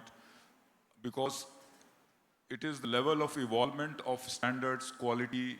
Standards and quality are very important aspects of care globally. So when we talk about standard quality and safety of patients and the community, it is important that there are certain standards are maintained. And this is necessary from our standards point of view. But how to maintain the standard quality and safety, the process is less evolved in India, I would say, if we look at around world. Because when it is driven or derived by act, there are penal processes. So if you are violating an act, there is IPC or Bharat Penal Code, whatever. So then it becomes a police issue. When it becomes a police issue, there is corruption issue, and then there is bureaucratic issue, and all these problems come. Normally, these things are handled at the level of the standards and accreditation in most of the developed countries. So they are not penal codes. These are the high standards. These are the level of standards. These are the accreditation process, level of accreditation. So instead of having a Clinical Establishment Act, if there was a professional conduct board, something like that, or professional service board, which outlines the standards or accreditation standards for clinic, and then it is an aspiring thing that everybody should be part of it and level of it is recognized. And that accreditation part is missing in India because we are less evolved. Because we are working at the primary level where we are just trying to, fend off from the criminality of it. So act will fend off from the criminality, but standards, high, standards will be always met when we move towards from act towards the standards and accreditation process, which is lastly meant for the safety of the patients. So this is my initial broad understanding about the issue, and we will dwell more into it as we move forward. Yes, sir. So the point you are mentioning is that if it was a guideline which we could have set for ourselves and followed and stuck to it, it would have been easier for us. Because we are not doing it or not realizing it, external parties have to impose it upon us and it becomes a law. We don't have to think like that, that we are external party, internal party, ourselves versus them, or doctors versus patients. It's not doctor versus patients. We are part of the system. And we have to raise our standards ourselves. That is one thing. But it is not that they are imposing upon us. They will do it in any case, on vendors, fruit vendors, juice makers, anybody, pharma, hotels, everywhere these are, the protocols. We are worried because we are thinking we are very qualified people and we are licensed already, why we are being asked for this, and we are not trained to think like that. Ask any small business, they will know about all these things. Okay. Thank you, sir. I hope all the future AFPI leaders of Kerala are listening to these words. This is a very important concept for us to realize. Thank you, sir. Rashmi madam, your take on this, please. How do these legislations impact our practice? From your perspective, working in a mission hospital, neither corporate nor a government health service. Yeah. So, more than a mission or a corporate hospital, I would identify myself as working in an academic institution. Yes, that too. So, being in an academic institution, I would like to have more. I know Dr. Raman has done so many things to bring into practice, especially family medicine or any other specialty. When we are speaking in this conference, I would like to say about family medicine. there are many, like you said, the act, but that has not come into, come into action. There are still acts. So family medicine is not, though there are legislations on it, it has not come into practice, so many things. So that affects the educational part of it, academic part of family medicine also, which in turn affects the practice. That's what I wanted to say. All of them who spoke earlier are practitioners and administrators in their own capacity. But being a teacher in family medicine, I would like to start from the education and family medicine, or for that matter, education in any specialty of medicine, any branch of medicine. From there, the legislation should be, as Sir said, it should be for the patients. We are not doing anything for that. All the process should start in that, should think in that way. All legislations should be for that, for the patient benefit, and that should come into practice also, not remain as acts or policies. Yes. Okay. Thank you, ma'am. Point taken. Now, I think unintentionally, Vandana madam has to give her take on a different aspect, because everyone has said that we have to think from the community point of view. True, we are all working for the community and the people. But when these legislations become a burden on us, like it interferes with that same delivery which we intend to give.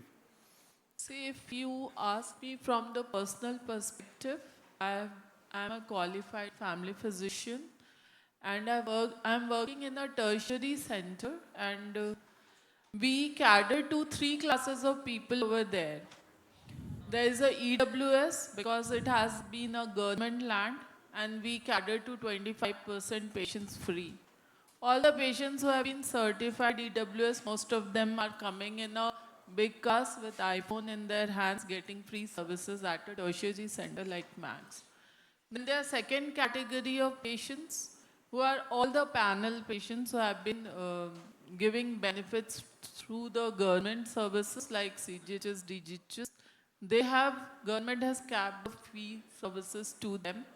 We cater to them as well. And there is one class of people, community, who are able to pay but out of from their pocket, and their charges are comparatively high. From the same institute, we are giving the same services to 3 quality of people who are free, who have a capping of fee, and other people who are, despite maybe not having the pocket, but for the same services, they have to give the full fee from their pocket.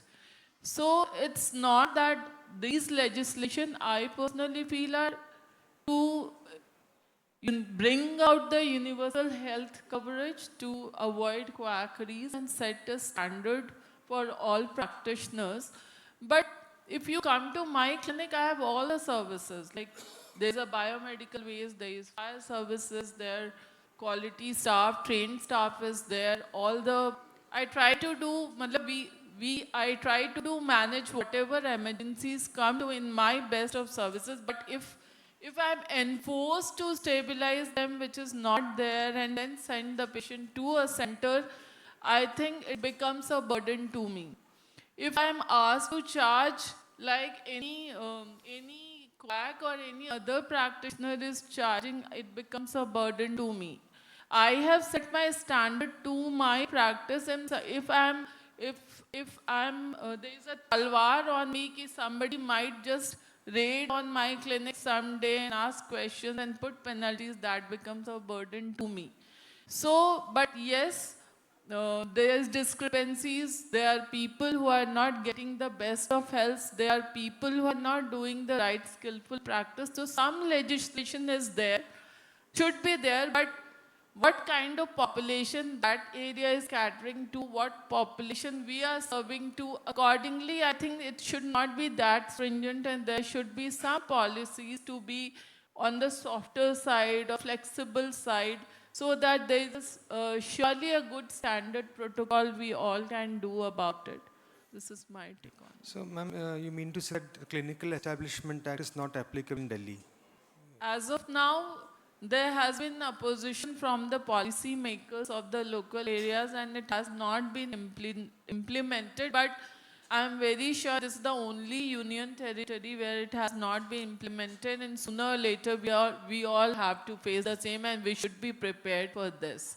But I think there should be discussion with the medical side policy makers and the state policy makers, so that we all feel comfortable putting this act in our clinics and practicing accordingly. Right.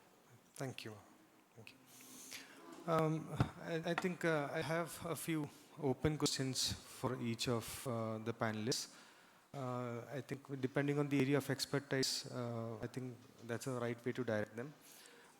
Dr. Abdul Rasik,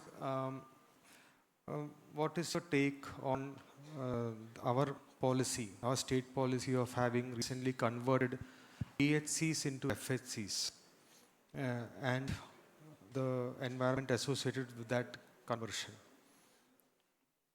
To say it's a new step anyway, because we were continuing in the similar way, similar policies, and trying to make a new change. It's a best step and good step with our financial background of the state and our capital investing and all.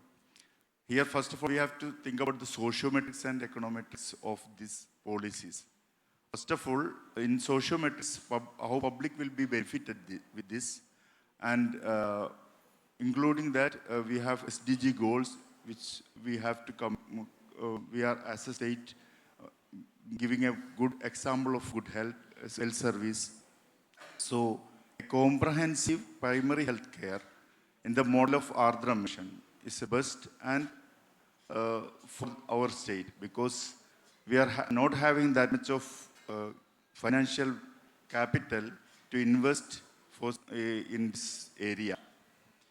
So, Ardhra mission, what happened later, it's another question, because how it changed and what is it beneficial for the family medicine area and all. We are, as already you mentioned, number of patients coming and availability of doctors, and what you will do with this short time. Yesterday, you made a presentation about the communication and all, how you will communicate.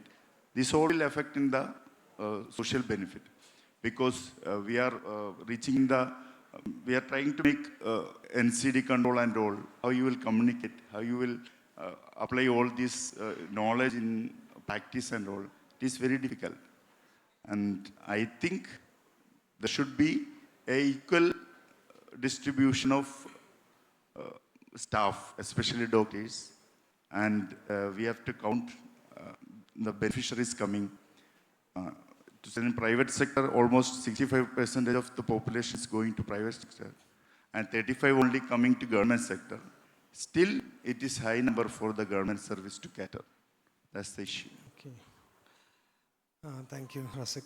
The next question is for both Ramesh sir and Rasik. Actually, Ramesh sir,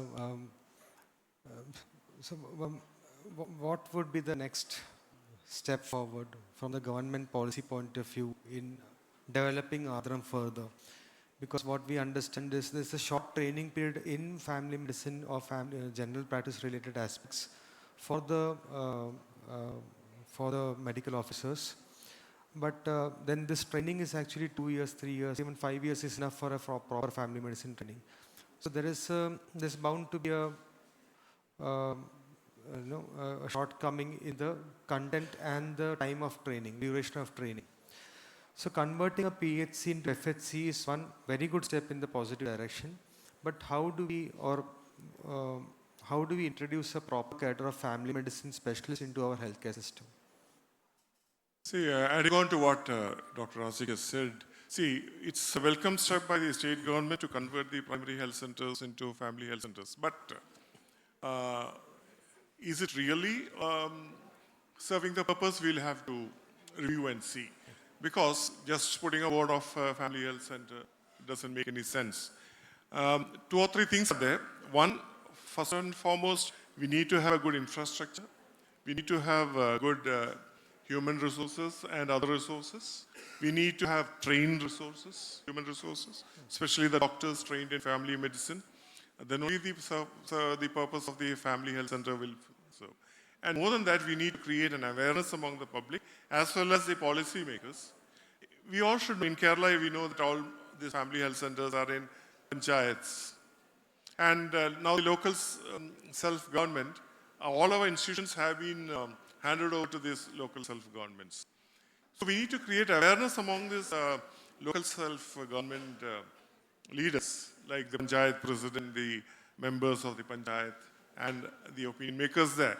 Because the concept of primary health care is missing is what I have experienced while working in a PHC to DHS. Because when I was working in a PHC, my panchayat president used to come and tell me, we have this, those days we had the projects to be prepared. And my panchayat president used to come and tell me that, doctor, let us make it a 10-bedded hospital. So that doesn't serve a purpose for PHC, because he's not aware of it. He thinks that he will become more popular if he changes this PHC into a 10-bedded hospital with one doctor and no nurse. He just wants someone to be, 2 beds so that someone comes there and lies down. So that awareness of what is a primary health care. See, when we say about family medicine, it's comprehensive, preventive, promotive, curative, and rehabilitation. All these things have to come. And in that, prevention is very important. We try to make big buildings. We try to create more dialysis centers. Now we are opening up cath labs in every taluk hospital, district hospitals. Is it actually the need of the country? No. We can reduce the burden of these tertiary care institutions, and we can reduce the number of dialysis centers and cardiac cath labs if our prevention and promotion is more effective. And that has to be done at the primary health center level. And that is where our policy has to be there. And to your question, what we need to do, see, what I understand is, I was talking to our great teacher, Shashi sir, now before this meeting, that still we have only one government medical college which have a post-graduation course in family medicine. And it's very unfortunate, because we were the first to start in the whole country because of his initiative, and in Calicut Medical College, but still no other government medical college. So as a policy, we need to have more family physicians. There's no doubt about it. And I'll tell you, the market now is demand generated. If we need more family medicine physicians, I think the demand will be more, and we will get more and more post-graduation seats, is what I feel. For that, I think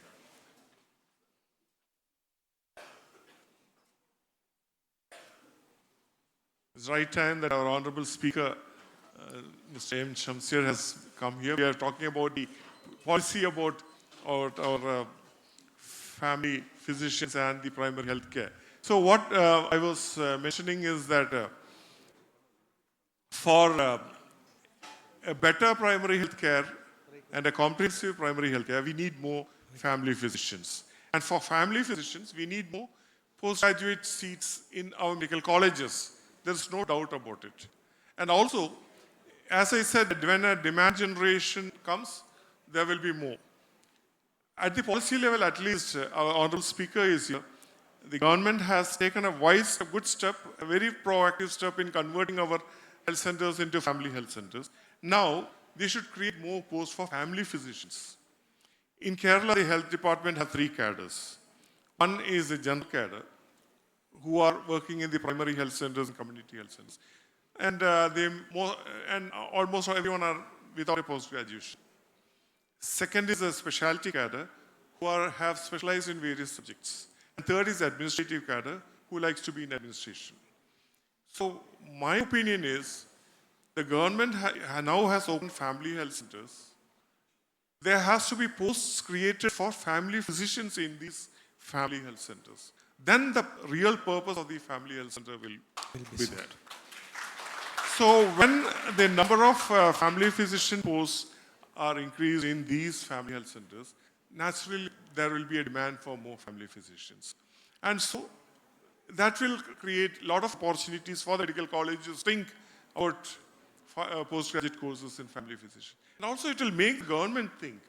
There is something called service quota in government service in Kerala. After a few, according to the seniority of service we get for post-graduation. I think we should have reservation for the MBBS doctors who have worked in PHC and CHC for family physician course in government medical colleges in Kerala. So that they can be developed into good family physicians and they can run the show in the family health centers. And plus, so when we have a good infrastructure, a well-trained doctor and other human resources, plus we should give training to the panchayat presidents and members and all the other policy makers on the concept of comprehensive primary health care. I think that is the solution to move forward. Yeah. Thank you, sir. Thanks, sir. So, with the permission of the panel, as we had decided before, our honorable speaker, Mr. Shamsher, is here. Welcome, sir. We are taking a short break, and after the inaugural session, we'll be continuing our panel discussion. We have about 23 minutes on the clock left. We'll do it. Thank you, sir. Yeah, over to the organizing team. Thank you.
So now let's move on to the inaugural session.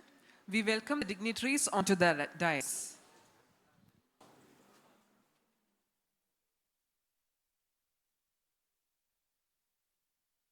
We cordially invite the following dignitaries onto the dais. Dr. Prashub, an Organizing Secretary of AFPICON Kerala 2025. Dr. Mansoor PM, Organizing Chairperson of AFPICON Kerala 2025. Dr. Kailas P, State Secretary of AFPI Kerala Chapter. Dr. Indu Rajiv, State President of AFPI Kerala Chapter. Dr. Sarin Kuriakos, National Treasurer AFPI. Dr. Rashmi S. Kaimal, National Secretary of AFPI. Dr. Vandana Bhubna, National Vice President AFPI. Dr. Ram Kumar, Chairman Emeritus AFPI.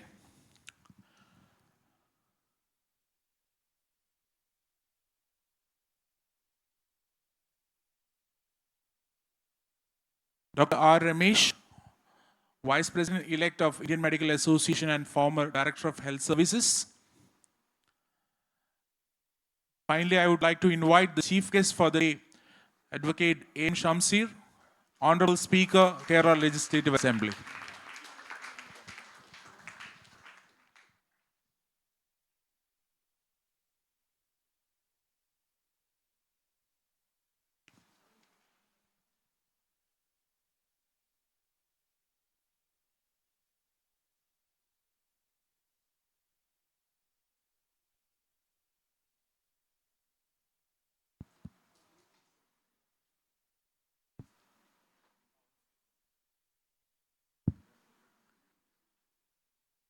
So let's begin the session with a prayer song by Dr. Prashant.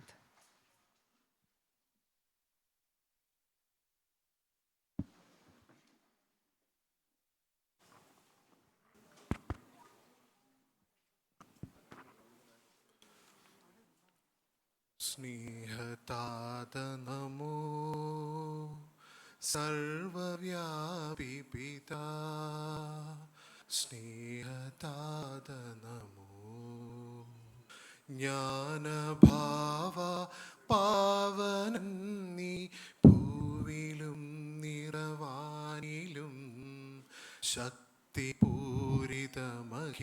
സമയം നൽകതാതാ ഊപമിന്നും പാപമഖിലം നീശമീക്ക ലോകകിണികൾ നീക്കണേ നീ സർവമിവിടെ ദിവ്യദാനം കാൺമു മുന്നിൽ നിൻ പ്രകാശം പ്രാർത്ഥനയ്ക്കായി നിന്നിടുമ്പോൾ ദിവ്യഭാവ കാത്തിടേണേ സ്നേഹതാത നമോ സർവവ്യാപി പിതാ സ്നേഹതാത നമോ സ്നേഹതാത നമോ സ്നേഹതാത നമോ.